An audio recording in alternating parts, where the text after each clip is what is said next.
부활에 관한 설교 네 번째 마지막 시간입니다. 옛날이나 지금이나 신앙생활을 시작한 후에 끝까지 그 믿음을 지켜나가기가 참으로 힘들고 어렵습니다. 왜 이렇게 우리의 신앙을 지켜나가는 것이 힘들고 어려울까요? 그것은 세상은 너무나도 악하고 우리의 믿음은 약하기 때문에 그런 것입니다. 또한 우리가 신앙생활을 하면서 하나님의 은혜를 구하지 않고 자기 자신의 노력과 방법으로 살아가려고 하기 때문일 수도 있습니다. 뿐만 아니라 교회의 세속화와 일부 성직자의 타락의 소식을 들을 때마다 우리의 믿음이 연약해질 수도 있고, 또 많은 이단들의 공격을 받게 되었을 때에도 내 믿음이 연약해질 수가 있는 것입니다. 믿음을 가졌다는 우리가 하나님의 영광과 이웃과 타인의 유익을 구하지 않고 자신과 물질 만능만을 추구한 결과로 우리의 믿음이 흔들리게 되는 것입니다. 신앙생활을 하다가 넘어진 사람들의 대부분의 경우를 보면 복음의 본질을 이해하지 못한 채 영적인 것보다는 육신적인 것만을 추구하고 많은 기도 없이 큰 응답만을 바라다가 낙심을 하는 경우가 많이 있고, 또 자기 욕구가 채워지지 아니하게 되었을 때 믿음 생활이 흔들리고 결국은 주님을 떠나 세상으로 돌아가 버리는 이런 사람들이 있는 것입니다. 사랑하는 성도 여러분, 내 믿음이 자꾸만 흔들릴 때 우리는 원색 복음으로 무장하고 세상과 싸워 승리해야 될 줄 믿습니다. 저는 고린도전서 15장 부활장을 통해서 4주간 동안 여러분들에게 부활에 관한 말씀만을 선포했습니다. 첫 번째 시간에는 기독교의 본질에 대하여 말씀을 드렸습니다. 기독교의 본질은 예수 그리스도의 십자가 사건과 그 부활을 이해하고 믿는 것이라고 했습니다.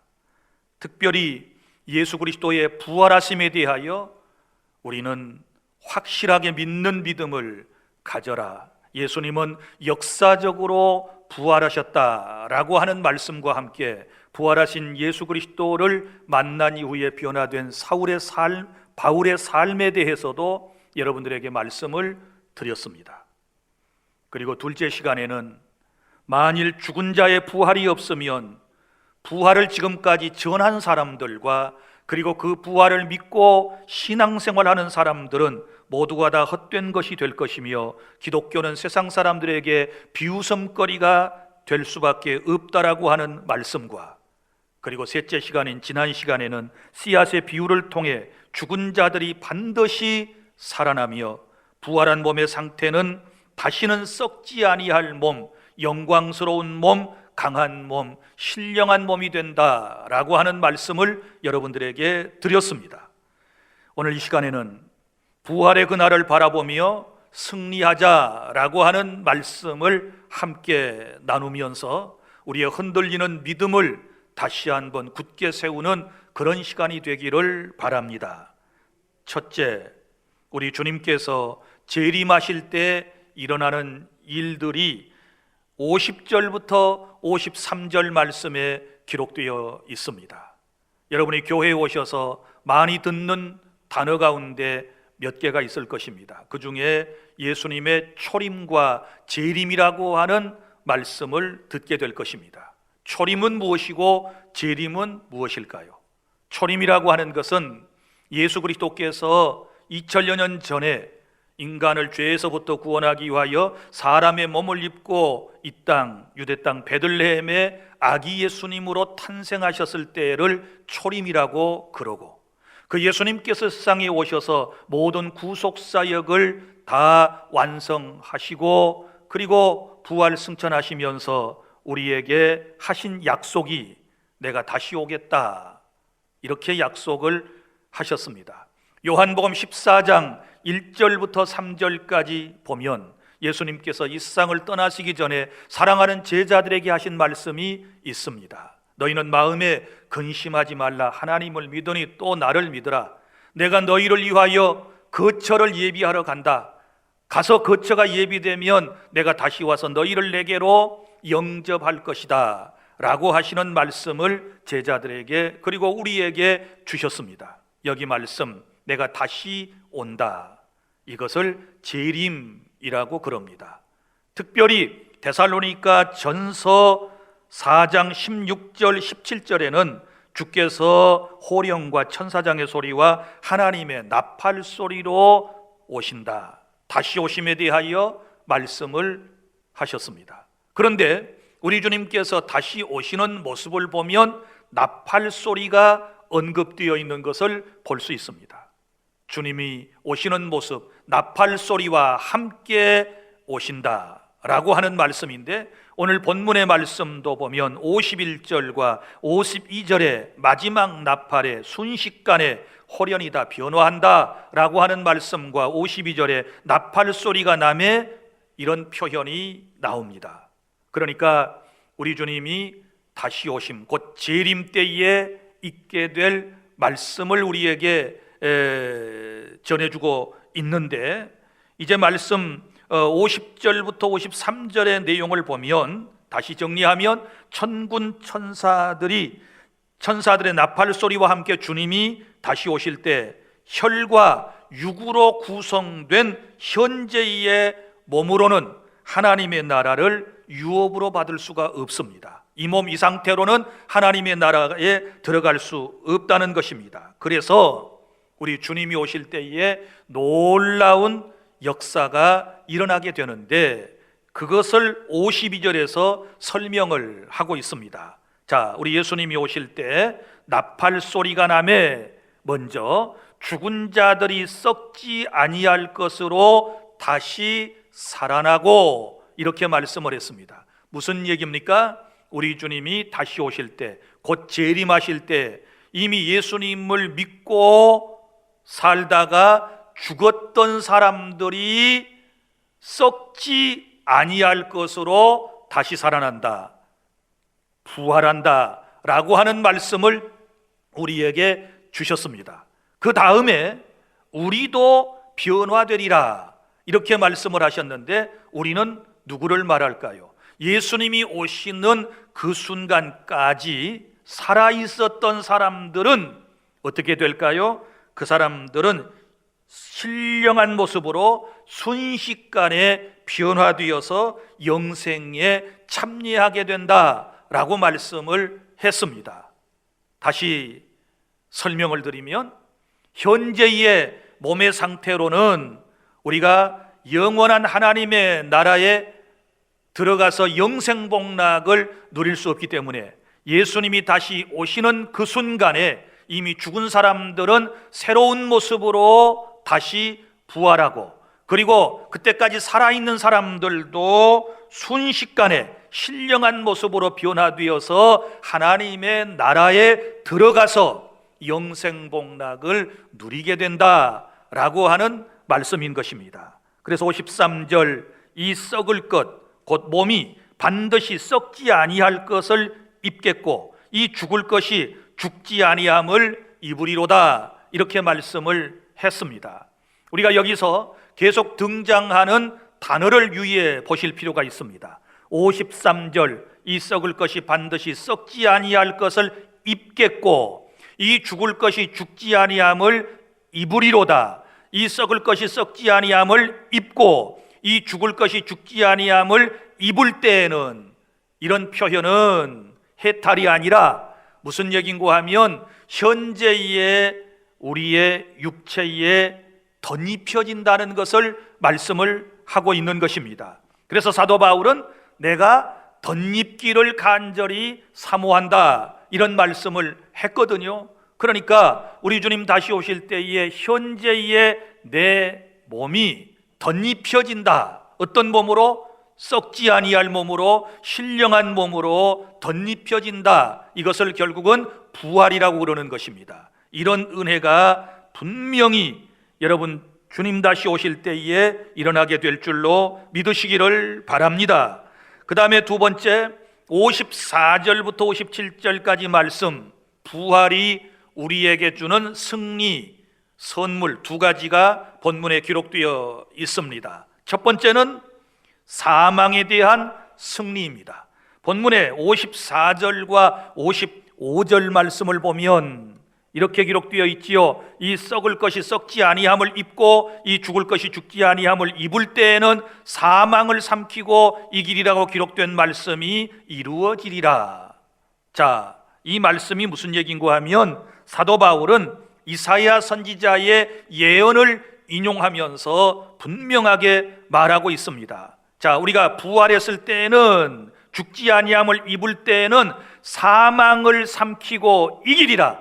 이 말은 사망을 이기는 놀라운 역사가 있는데, 이사야 선지자가 일찍이 이사야 25장 8절에 이런 말씀을 예언했습니다. 사망을 영원히 멸하실 것이라. 주 여호와께서 모든 얼굴에서 눈물을 씻기시며 자기 백성의 수치를 온 천하에서 제하시리라 라고 하는 말씀이 나오는데, 부활을 통하여 이 말씀이 이루어지는 줄로 믿으시기를 바랍니다. 그리고 그 다음에 호세아 13장 14절의 말씀을 인용을 했는데, 내가 그들을 수월의 권세에서 속량하며 사망에서 구속하리니 사망아 내 재앙이 어디 있느냐, 수월아 내 멸망이 어디 있느냐, 뉘우침이 내 눈앞에 숨으리라고 하는 이 말씀을 인용해서 55절, 사망아 너의 승리가 어디 있느냐, 사망아 내가 쏘는 것이 어디 있느냐, 이렇게 말씀을 하고 있는 것입니다. 사랑하는 성도 여러분, 지금까지 인류에게 공포의 대상이었던 사망, 죽음이라고 하는 것은 예수 그리스도께서 사망의 권세를 이기시고 부활하심으로써 이미 깨어진 사실을 믿으시기를 바랍니다. 이제 예수 그리스도와 그를 믿는 그리스도인들 역시 부활의 산 소망을 가지고 살다가 죽지만 결국 또 자신의 부활을 경험함으로써 사망에서 승리하는 그런 은혜의 역사가 있게 되는 것입니다. 그래서 여러분, 예수님의 부활은 사망에 대한 승리이고 또 우리도 언젠가 부활하게 될 터인데 그것 또한 사망에 대한 승리라고 하는 것을 아시기를 바랍니다. 그리고 또한 두 번째 승리가 나옵니다. 56절, 죄와 율법에 대한 승리입니다. 사망이 쏘는 것은 죄요, 죄의 권능은 율법이라고 말씀을 했습니다. 여러분, 인생이 왜 살다가 죽습니까? 그것은 죄 때문에 그런 것입니다.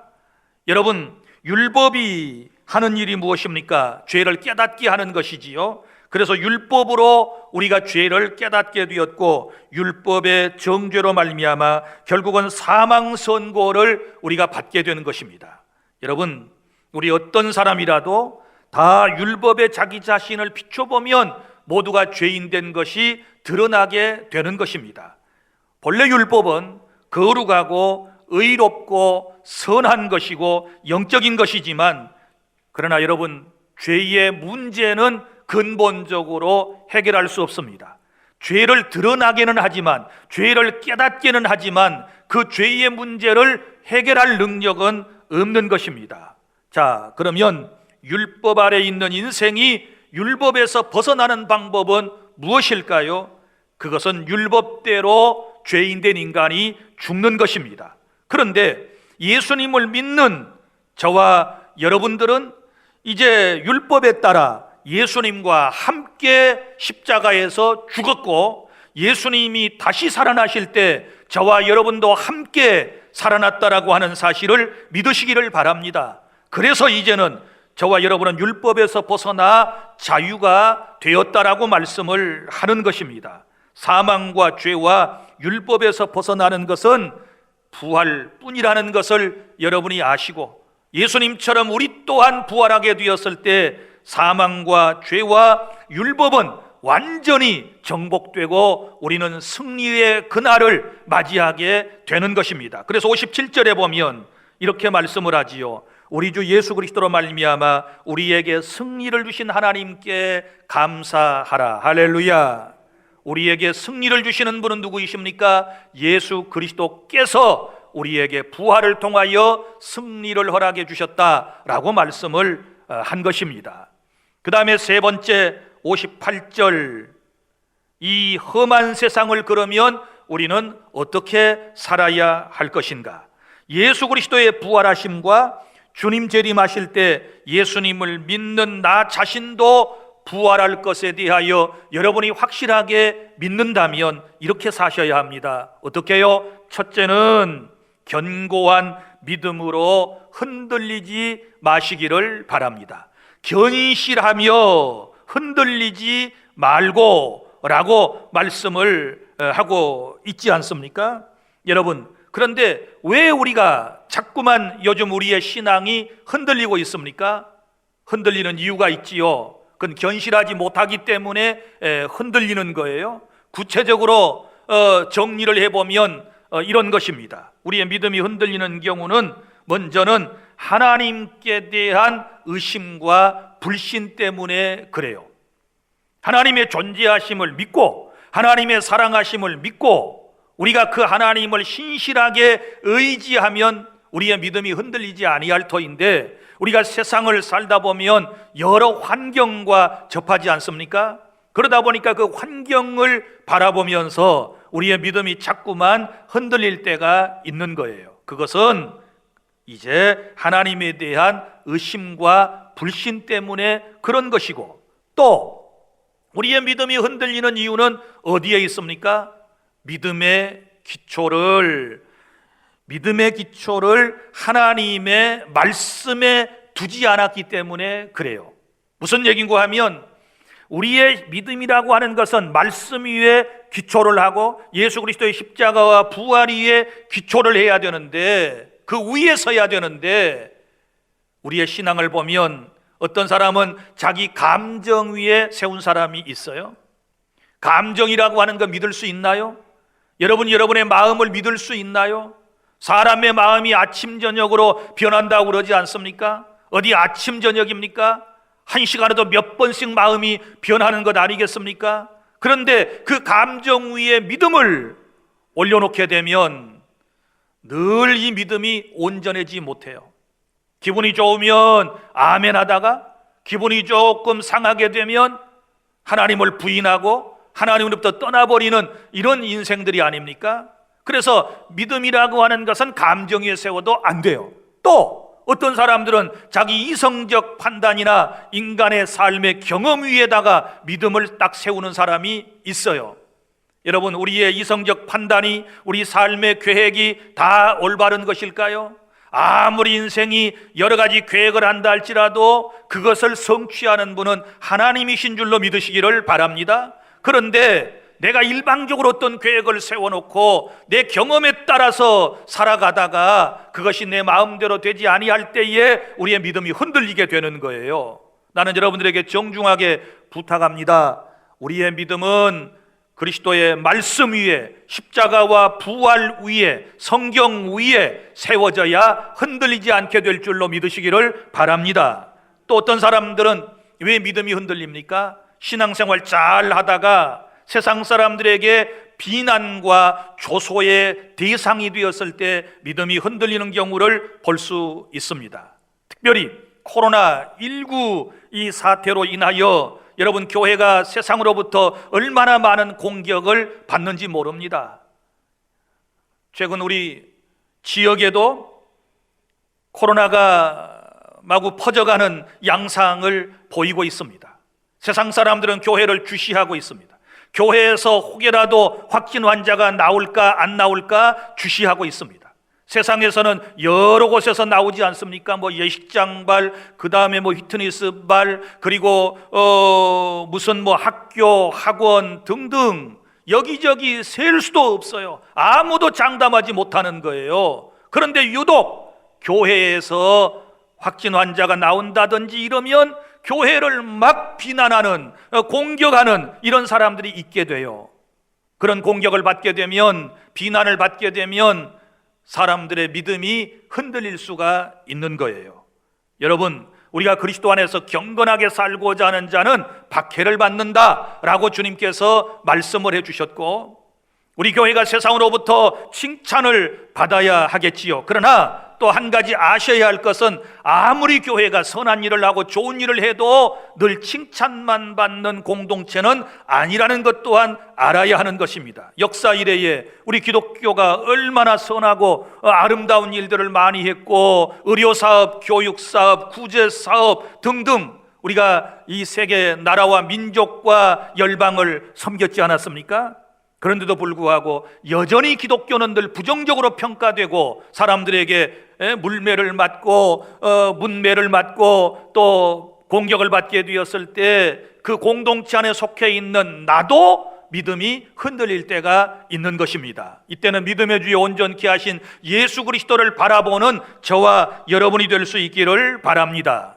또 뿐만 아니라 교회 안에 들어와서 이제 은혜를 깨닫고 열심히 헌신하고 봉사하는데, 이미 오래 믿는 사람들에게, 교회 안에 어떤 기득권을 시쳇말로 가지고 있는 사람들에게 비난의 대상이 되었을 때, 시기와 질투의 대상이 되었을 때 우리의 마음이 상하게 되는 것입니다. 그러면서 내 믿음이 흔들려요. 교회 사람들 다 천사들 같은 줄 알았거든요. 다 선한 마음 가진 사람들인 줄 알았거든요. 내가 은혜 받고 교회 와서 열심히 헌신하고 봉사하면 다 박수를 보내고 축복하고 더 사람들이 나를 더 사랑해 줄 줄 알았는데, 그 결과가 그렇게 나오지 않게 되면 어떻게 될까요? 아무리 믿음이 좋은 사람이라도 하나님의 일을 하다가 믿음이 흔들릴 수가 있는 것이지요. 이것 또한 잘 감당해야 될 줄로 믿으시기를 바랍니다. 또한 어떤 사람들, 전통적이고 성경적이고 그리고 보수적인 교회 밖의 모임에 참여했다가 믿음이 흔들리는 사람들 의외로 많이 있습니다. 여러분, 교회에서 허락하지 않는 그런 모임이나 단체에 가입을 하는 것은 신앙생활에 절대로 유익이 안 된다는 것을 아셔야 하는 것입니다. 여러분, 우리는 하나님의 말씀에 분명한 기초를 두고 그 위에, 다시 말하지만 우리의 신앙을 세워서 어떤 세찬 세상의 풍파와 그리고 공격에도 흔들리지 않는 그런 믿음을 가져주시기를 바랍니다.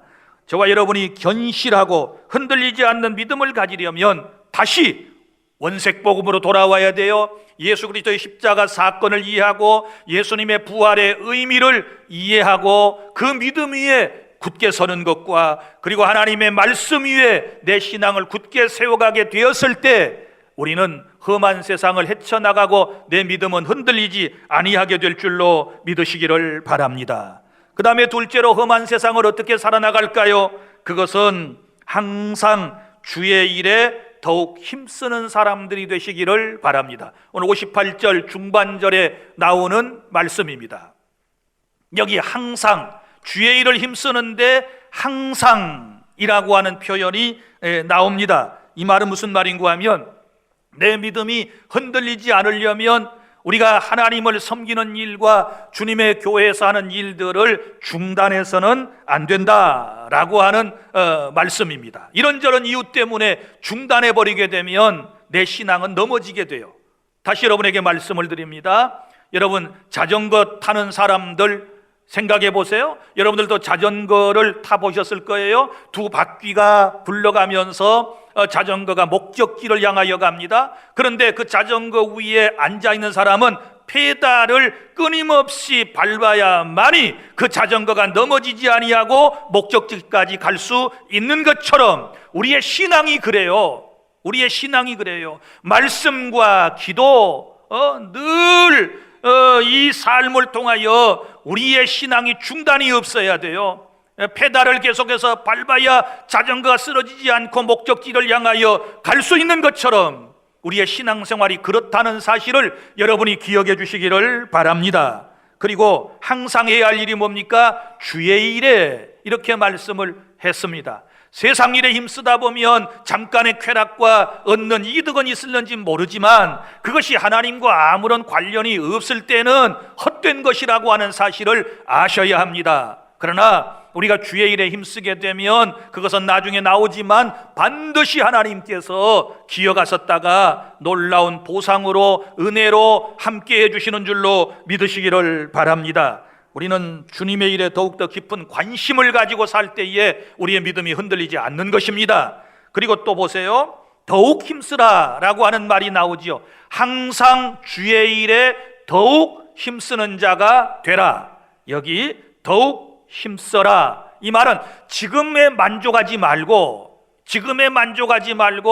더 힘을 내어서 더 열심히 하나님을 섬기고 선한 일에 동참하여라 라고 하는 말씀입니다.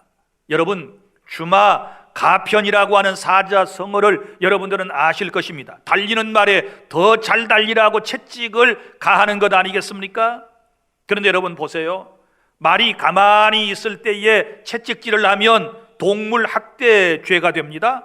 그러나 기수가 말을 타고 경주할 때에 경마장에서 보세요, 말을 탄 사람이 기수가 채찍을 가지고 달리고 있는 말을 막 때리는 것입니다. 막 때려요. 그러면 그 아픔에 못 이겨서 이 말은 더 힘차게 달려요. 그때에 여러분, 기수가 채찍으로 말을 때리고 그 다음에 이 발 뒤꿈치를 가지고 복부와 그리고 이 뒷부분을 걷어찰 때 그것을 동물 학대라고 말하는 사람이 어디 있습니까? 아무도 동물 학대라고 말하거나 신고하는 사람이 없어요. 여러분, 우리의 신앙의 삶이 그런 것입니다.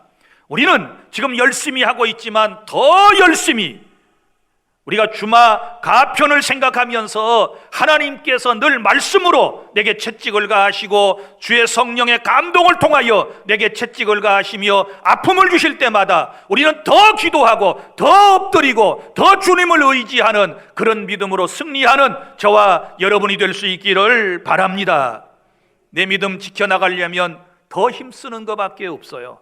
더 여러분이 힘을 써서 기도하고 하나님을 섬기는 그런 은혜가 있기를 바랍니다. 그 다음에 세 번째로 우리가 어떻게 살아야 할까요? 이는 너희 수고가 주 안에서 헛되지 않기 때문이다 라고 하는 이 말씀을 기억하면서 여러분이 주의 일에 힘쓸 수 있기를 바랍니다.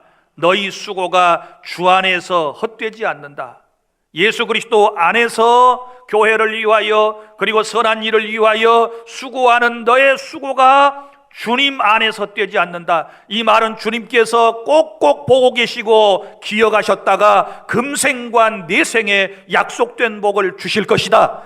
주님 앞에 섰을 때의 생명의 관을 그에게 씌워줄 것이다 라고 하는 말씀인 것입니다. 사랑하는 여러분, 우리가 하는 일들은 다 헛되지 않습니다. 그리스도 안에서 예수님 안에서 하는 모든 일들은 주님이 다 기억하신 바가 된다는 것을 여러분이 알아주시기를 바랍니다. 이제 말씀을 맺습니다. 사랑하는 주 안의 성도 여러분, 우리 기독교는 십자가와 부활을 믿는 종교라고 그랬습니다.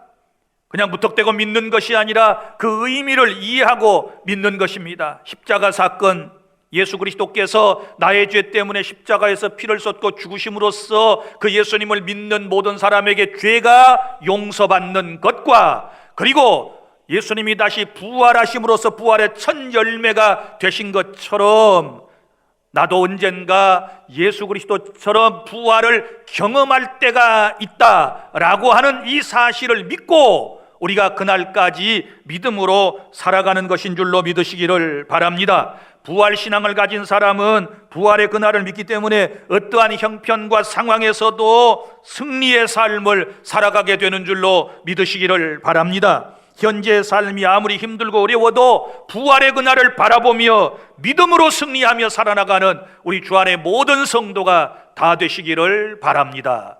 기도하겠습니다.